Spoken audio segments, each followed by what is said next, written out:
Hello, नमस्ते प्रिय विद्यार्थियों। मैं आशा करता हूं कि आप लोग सकुशल पूर्वक होंगे। आज की इस वीडियो में हम remove to, if, use to, unless या फिर remove to, unless, use to, if का प्रयोग जानेंगे। आज की ये वीडियो इसी पर है, तो देर न करते हुए सीखते हैं remove to, if, use to, unless. तो देखिए बच्चों, यहाँ पर use of unless. Unless means होता है यदि नहीं, इफ नॉट, जिसे हम कह सकते हैं इफ नॉट। अनलेस मीन्स होता है इफ नॉट, यदि नहीं। In place of if, if यानी यदि, इफ यानी क्या होगा, यदि। सम इजी रूल्स हैं, बहुत ही सरल नियम हैं। इफ यानी यदि होता है, इफ यानी यदि की जगह पर अनलेस यदि नहीं का प्रयोग करना है, का उपयोग करना है आपको। ठीक है, अनलेस का प्रयोग करना है। Remove if and put unless, if के स्थान पर आपको अनलेस का प्रयोग करना है। अब इसमें कुछ विशेष ध्यान रखना होता है, प्रेजेंट इंडेफिनिट और पास्ट इंडेफिनिट। क्या क्या रिमूव करना है, क्या क्या हटाना है आपको।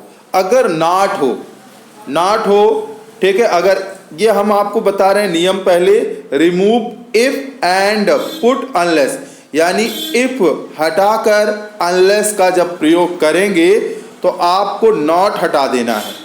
अगर नॉट आएगा सेंटेंस में, जिस सेंटेंस में इफ लगा होगा और उसमें आपको नॉट हटा देना होगा।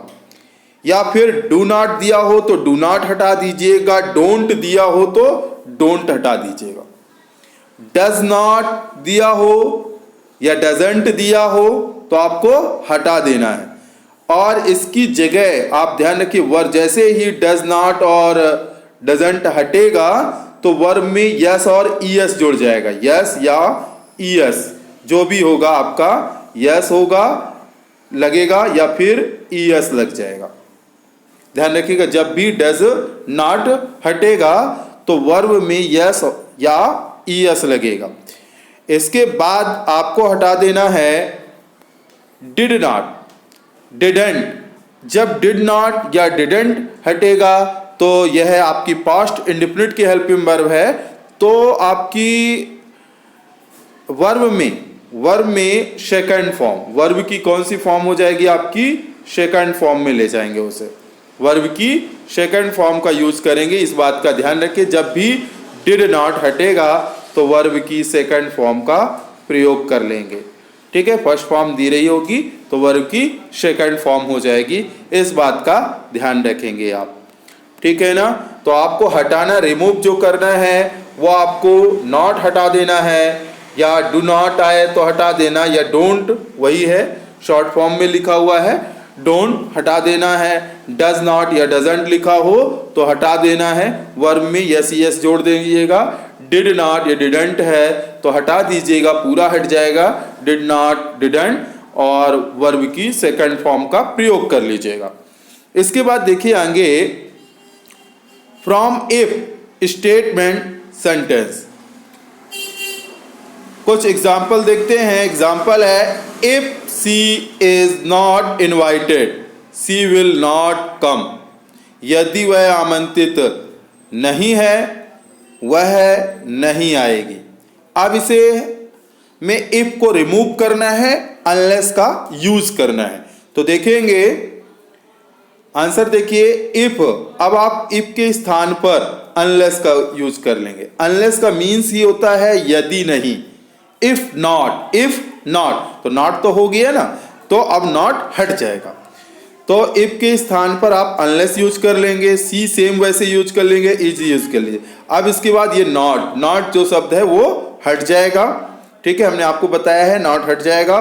फिर इनवाइटेड, इसके बाद कामा, सी विल नॉट कम, पूरा सेंटेंस उसी प्रकार नोट कर दीजिएगा, सी will not come.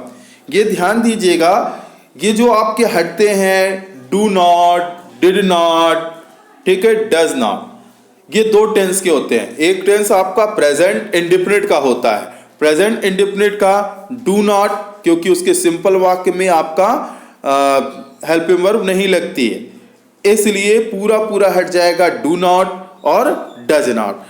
Does not जब हटेगा तो वर्ब में यस और ईएस लगेगा। फिर आते हैं पास्ट इंडेफिनिट की हेल्पिंग वर्ब होती है डिड, इसलिए डिड नॉट पूरा हट जाएगा। क्या हट जाएगा? डिड नॉट पूरा हट जाएगा और सिंपल में वर्ब की सेकंड फॉर्म हो जाती है, इसलिए डिड नॉट हटने पर आपको वर्ब की सेकंड फॉर्म का प्रयोग करेंगे। तो इस वाक्य को आपने देख लिया होगा, इफ के स्थान पर अनलेस यूज कर लेना है, नॉट को हटा देना है, ठीक है ना, इनवाइटेड, और पूरा वाक्य दूसरा वाक्य उसी प्रकार नोट कर देना है। अब आगे चलते हैं दूसरे स्लाइड पर। दूसरे स्लाइड में देखेंगे आप, इसमें लिखा हुआ है आपका वही यूज ऑफ अनलेस, यदि नहीं। अनलेस का मतलब ही होता है यदि नहीं, इन प्लेस ऑफ इफ, यदि इफ का यूज करना है, ठीक है ना। तो यूज आपको अनलेस का करना है, और किसके स्थान पर? इफ के स्थान पर। इफ के स्थान पर आपको अनलेस का प्रयोग करना है। दोनों तरीके से आता है, कभी आपको अनलेस हटाने के लिए आएगा और इफ यूज करने के लिए आएगा, कभी आपको इफ हटाने कर अनलेस यूज करने के। तो हम दोनों तरह से वाक्य समझेंगे, आगे की स्लाइडों में है, आप समझते जाइए क्रमशः एक एक करके।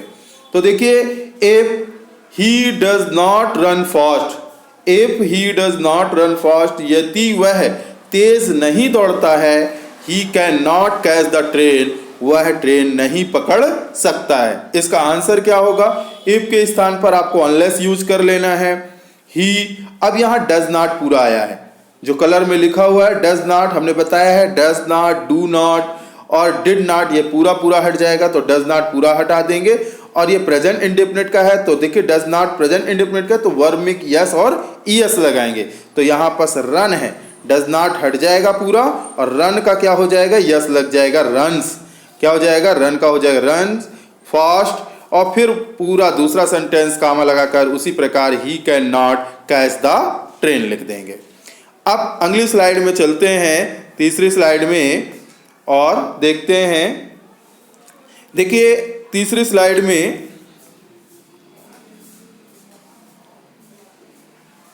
ये आपका हो गया इफ वाला, ये हाँ। अब इसकी तीसरी स्लाइड में देखिए, इसमें लिखा हुआ है, जैसे आप देख सकते हैं, इसमें लिखा है if you don't start now you will be late. यदि तुम अब भी प्रारंभ नहीं करते हो, यदि तुम अब भी प्रारंभ नहीं करते हो, तो यू विल बी लेट, तुम्हें देर हो जाएगी। तो अब इफ के स्थान पर आपको अनलेस यूज कर लेना है, इफ के स्थान पर अनलेस यूज कर लेना है, ठीक है ना। इफ के स्थान पर अनलेस यूज कीजिए, फिर सब्जेक्ट उसी प्रकार यू लिख दीजिए, don't not, don't, did not, does not, do not, ठीक है ना। तो आपका वही है do not, don't, do not हट जाएगा। डू नॉट हटने पर कुछ भी परिवर्तन नहीं हो, केवल डू नॉट हटा दीजिएगा, ठीक है ना, क्योंकि ये प्लूरल होता है तो इसमें कोई फर्क नहीं पड़ेगा। डू नॉट पूरा हटा दीजिए, और स्टार्ट नाउ, इसमें यस यस नहीं लगेगा, डू नॉट हटने में यस यस नहीं, केवल डज नॉट जब हटेगा तब यस यस लगेगा, और जब डिड नॉट हटेगा तो वर्ब की सेकंड फॉर्म लगाई जाएगी। तो यहाँ डू नॉट हटेगा तो कुछ नहीं परिवर्तन होगा, आप डू नॉट हटा दीजिए, वर्ब में कोई परिवर्तन नहीं होगा, स्टार्ट उसी प्रकार लिख दीजिए, नाउ कामा, और पूरा दूसरा सेंटेंस सेम टू सेम आप नोट कर दीजिए, यू विल बी लेट। अब अगली स्लाइड पर चलते हैं। तो देखिए तीसरे नंबर में क्वेश्चन में क्या कहा गया है आपको। तीसरे नंबर क्वेश्चन में देखिए, you can not see the Taj if you don't go Agra. You can not, you can't see the Taj, तुम ताज, ताजमहल के लिए कहा गया है, ताजमहल तुम नहीं देख सकते हो यदि यू डोंट गो आगरा, यदि तुम आगरा नहीं जाते हो। अब थोड़ा सा इसमें दो तरीके से बनाया जा सकते हैं, थोड़ा सा ध्यान से देखेंगे, क्योंकि इफ जो है बीच में आया है, ठीक है ना। तो अब इसका आंसर जो बनाएंगे, अब बीच में आया है, ठीक है ना, तो कामा नहीं लगेगा। जब हम देखते थे हर एक में कामा लगा लेते थे। अब देखिए यहाँ you can not, you can't see the Taj, if के स्थान पर आपको अनलेस यूज कर लेना है। ये अनलेस यूज कर लिया, डोंट हट जाएगा, डोंट को हटा देना है, ठीक है ना। तो अनलेस यू गो आगरा, सीधा ऐसे लिख देना है, यहाँ कामा नहीं लगेगा, यहाँ पर अब आप कामा नहीं लगाएंगे, ठीक है ना। पूरा पहला सेंटेंस लिख देंगे, बीच में अनलेस आया, बीच में इफ आया था, उसके स्थान पर अनलेस लिख दिया, यू लिख दिया, डोंट हट जाएगा क्योंकि डोंट हटने पर कोई भी वर्ब में कोई प्रभाव नहीं पड़ेगा, ठीक है, तो हटा देंगे।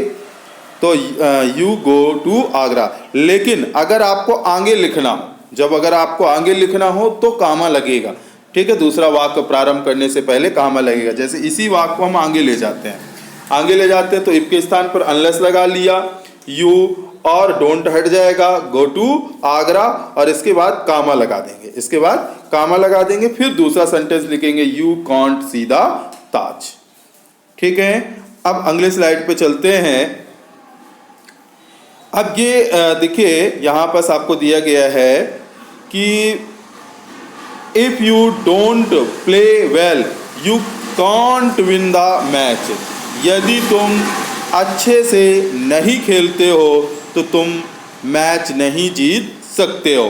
तो अब यहाँ इफ के स्थान पर आपको क्या लगा देना है, अनलेस। डोंट, अब अनलेस लिख दीजिएगा, यू सेम टू सेम लिख दीजिएगा, डोंट आया है इसलिए पूरा हट जाएगा। डोंट, इसमें वर्ब में कोई प्रभाव नहीं पड़ेगा, वर्ब में केवल दो ही में प्रभाव पड़ता है, जब आपका डज नॉट हटेगा या फिर डिड नॉट हटेगा। डू नॉट हटने पर कोई प्रभाव नहीं पड़ेगा, तो डू नॉट हटा देंगे, प्ले वेल कामा, और you can't win the match, ठीक है ना। तो इस तरह ये आपके बहुत इजी सेंटेंस है, बहुत इजीली आते हैं, आसानी से बन जाते हैं पेपर में, आप आसानी से 1 नंबर इस पे प्राप्त कर सकते हैं, कोई कठिनाई नहीं होती है। अब कुछ देखिए 9वीं स्टैंडर्ड, ये 9th और 10th के लेवल का था, कुछ और आगे चलते हैं तो वह 11 और 12 के स्टैंडर्ड ये भी आते हैं 9, 10, 11, 12 में, और कुछ स्टैंडर्ड अगर बढ़ा के देते हैं तो वो आगे की स्लाइड में हम आपको बता रहे हैं, वो भी देखें। तो अब देखिए यहाँ पर आपको 2 सेंटेंस दिए गए हैं, ये 2 सेंटेंस आप इनका प्रयोग करिए, इन्हें बनाइए और कमेंट सेक्शन पे इसका आंसर भेजें, ठीक है ना। अब आगे की स्लाइड में देखिए, ये रहे कुछ आपको डिफिकल्ट मिक्सअप, ठीक है ना। तो यहाँ ये सेंटेंस है, देखिए जैसे लिखा है, if it rains we will cancel the picnic, यदि वर्षा होती है हम जो है पिकनिक कैंसिल कर देंगे। तो अब देखिए इफ के स्थान पर आपको अनलेस यूज करना है, तो इफ के स्थान पर अनलेस यूज कर लिया, इट रेन्स, ठीक है। जब पहला वाक्य आपका सिंपल हो, पहला वाक्य सिंपल हो तो दूसरे को निगेटिव बना देंगे। पहला वाक्य यदि सिंपल है, ठीक है ना, तो दूसरे को निगेटिव बना देंगे, और यदि पहला वाक्य आपका निगेटिव है तो आप did not, does not, do not जो भी है या नॉट, उसे हटा देंगे, ठीक है। समझ में आ रहा है कि जब आपका पहला वाक्य निगेटिव है तो उसका नॉट हट जाएगा, डज नॉट हट जाएगा, डिड नॉट हट जाएगा, डू नॉट हट जाएगा, उसे सिंपल बना लेंगे। लेकिन यदि वाक्य सिंपल है और इफ से है तो उसके स्थान पर अनलेस लगा लेंगे, इट रेन्स, और दूसरे वाक्य को निगेटिव बना देंगे। दूसरा वाक्य जैसे we will not cancel the picnic, देखिए अर्थ समझ लें, अनलेस इट रेन्स, यदि वर्षा नहीं होती है, मतलब क्या निकलेगा, यदि वर्षा नहीं होती है, we will not cancel the picnic, हम पिकनिक कैंसिल नहीं करेंगे। अगला वाक्य देखें, you will not pass the exam if you don't study, if you don't study. तो अब यहां पर इफ यू डोंट स्टडी, तो यहां हमने क्या लिखा है, इफ यू डोंट स्टडी, तो इफ के स्थान इस वाक्य को हमने आगे ले आकर प्रयोग किया है, तो यहां पर अनलेस यू स्टडी, डोंट हट जाएगा, कोई वर्ब में कोई प्रभाव नहीं पड़ेगा। हमने बताया है जब आपका डज नॉट और डिड नॉट होगा तब वर्ब में प्रभाव पड़ेगा, डू नॉट में कोई प्रभाव नहीं पड़ेगा। तो आपको अनलेस यू स्टडी कामा लगा देंगे। दूसरा वाक्य, क्योंकि अब हमने हटा दिया डू नॉट, तो दूसरे वाक्य को सेम टू सेम लिख देंगे, you will not pass the exam. अगला देखिए, if you don't call me, यदि यदि तुम मुझे नहीं बुलाते हो तो I will assume you are not coming. ठीक है ना, तो मैं यही मानूंगा कि यू आर नॉट कमिंग, तुम नहीं आ रहे हो। तो देखिए यहां पर आपको इफ को हटाकर अनलेस यूज कर लेना है। अनलेस यू और डोंट पूरा सीधा सीधा हट जाएगा, कॉल मी, और दूसरा वाक सेम टू सेम कॉपी कर देंगे, I will not assume you are not coming. If she doesn't apologise he won't forgive her. यदि वह क्षमा नहीं मांगती है, ही वॉन्ट फॉरगिव हर, तो वह उसे क्षमा नहीं करेगा। तो देखिए यहां पर इफ के स्थान पर आपको अनलेस यूज कर लेना है, इफ के स्थान पर अनलेस सी।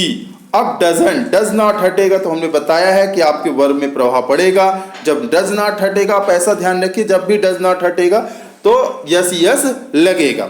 ठीक है, क्योंकि डू में यस लगा होगा तब डज बना होगा, तो डज नॉट जब भी हटेगा तो वर्ब में यस और ईएस लगेगा, इसलिए डज नॉट हटा है, इसलिए आप क्या लगाएंगे, अपोलोगाइजेस, यस लग गया। ठीक है, फिर कामा और he won't forgive her, same to same. ये सेंटेंस आपके लिए दिया गया है, if the store is not open comma he we will go somewhere else. बहुत सरल सेंटेंस है, इसे आप स्वयं बनाएं। अब अगला सेंटेंस चलते हैं, आगे के सेंटेंसों में देखें कुछ और सेंटेंस देखें कि और भी कई तरीके से आते हैं वाक, उन्हें देखते हैं। तो देखिए यहाँ पर अनलेस का है, we can also use the word unless in conditional sentences. It means if not. Unless का मीन्स ही होता है इफ नॉट। एग्जाम्पल है, unless the teacher explains we want know what to do. अब यहां पर देखिए अनलेस को रिमूव करना है और इफ का यूज करना, अपोजिट। अनलेस को हटाएं, इफ का यूज। अभी तक हमने पढ़ा है जो है वो इफ को रिमूव करके अनलेस का यूज किया है, अब अनलेस को हटाकर इफ का यूज करना है। तो अनलेस हटा देंगे, इफ द टीचर। अब क्योंकि ये वाक्य निगेटिव होता है, अनलेस का मतलब ये होता है यदि नहीं, इफ नॉट, तो वाक्य को निगेटिव बनाएंगे। तो देखिए द टीचर एक्सप्लेन्स, यस लगा हुआ है ब्लू कलर से, इसीलिए लगा। यह आपका प्रेजेंट इंडेफिनिट का वाक्य है। प्रेजेंट इंडेफिनिट में जब निगेटिव बनाते हैं तो उसकी हेल्पिंग वर्ब क्या होती है, डज, डू और डज। तो यहाँ द टीचर है, इसलिए क्या लगाएंगे, टीचर एक वचन है, इसलिए डज नॉट एक्सप्लेन। समझ में आ रहा होगा। अनलेस के स्थान पर तो आपको सीधे इफ लगा देना है। द टीचर एक्सप्लेन, ये प्रेजेंट इंडेफिनिट का है तो निगेटिव बनाएंगे। तो if the teacher does not, present indefinite की हेल्पिंग वर्ब होती है डू नॉट और डज नॉट। तो द टीचर एक वचन करता है, इसलिए इसके साथ डज नॉट लगेगा। एक्सप्लेन, यस हट जाएगा, ध्यान दीजिएगा, यस हट जाएगा, जैसे ही डज नॉट लगेगा यस जो होता है वो हट जाता है। और फिर दूसरा वाक, we want know what to do, same to same वैसे ही कॉपी कर देंगे, उसमें और अंक कोई परिवर्तन नहीं होगा। अब अगली स्लाइड में देखें, ये आपकी अगली स्लाइड रही 9वीं नंबर। देखिए यहां पर आपको बताया गया है first conditional sentence unless, if not. Unless का मतलब ही होता है इफ नॉट। तो देखिए कंपेयर करें कुछ और, if you don't study harder, यदि तुम कठिन अध्ययन नहीं करते हो, यदि तुम कठिन अध्ययन नहीं करते हो, you will fail the exam, तुम एग्जाम में फेल हो जाओगे, ऐसा कहा गया है। तो अब हम इफ के स्थान पर अनलेस यूज करेंगे। इफ के स्थान पर अनलेस यूज कर रहे हैं तो अनलेस यू डोंट हट जाएगा, डोंट, ठीक है, और कोई प्रभाव नहीं पड़ेगा, स्टडी, ठीक है, हार्डर, और you want pass the exam, ठीक है, you want pass the exam. यहां पर इस तरह भी लिख सकते हैं, you want the pass the exam. एक तरीका ये भी है कि तुम पास एग्जाम पास नहीं होगे, ठीक है। और या ऐसे भी कह सकते हो कि you will fail the exam, you will fail the exam, ज़्यादा बच्चे यही लिखते हैं you will fail the exam. दोनों तरीका सही है, कोई गलत नहीं है, कहने का तात्पर्य एक ही है, ठीक है ना। समझ लें फिर से, if you don't study harder, यदि तुम कठिन अध्ययन नहीं करते हो, you will fail the exam, तुम परीक्षा में फेल हो जाओगे, ये बात कही। अनलेस यू स्टडी हार्डर, यदि तुम कठिन मेहनत नहीं करते हो, you want to pass the exam, तुम एग्ज़ाम पास नहीं कर पाओगे, नहीं, ठीक है, तुम पास एग्ज़ाम पास नहीं होगे।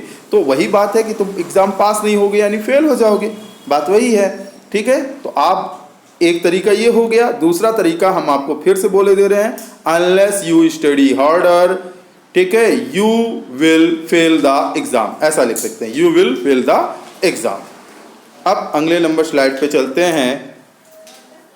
ये रहे, ये कुछ क्वेश्चन आपको दिए गए हैं, इनका आप प्रयोग करके और अपने आप को चेक कर सकते हैं कि कितना आपसे आता है, और इसके आंसर जो हैं आप कमेंट में दें, ठीक है ना। तो उम्मीद करता हूँ इफ़ और अनलेस का प्रयोग करना आप सीख गए होंगे।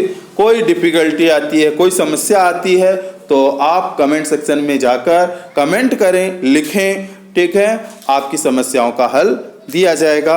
और ज़्यादा से ज़्यादा शेयर करें, लाइक करें, और इस चैनल को दोस्तों तक, अपने रिलेटिव तक पहुंचाएं ताकि उनको भी पढ़ाई का मिल सके।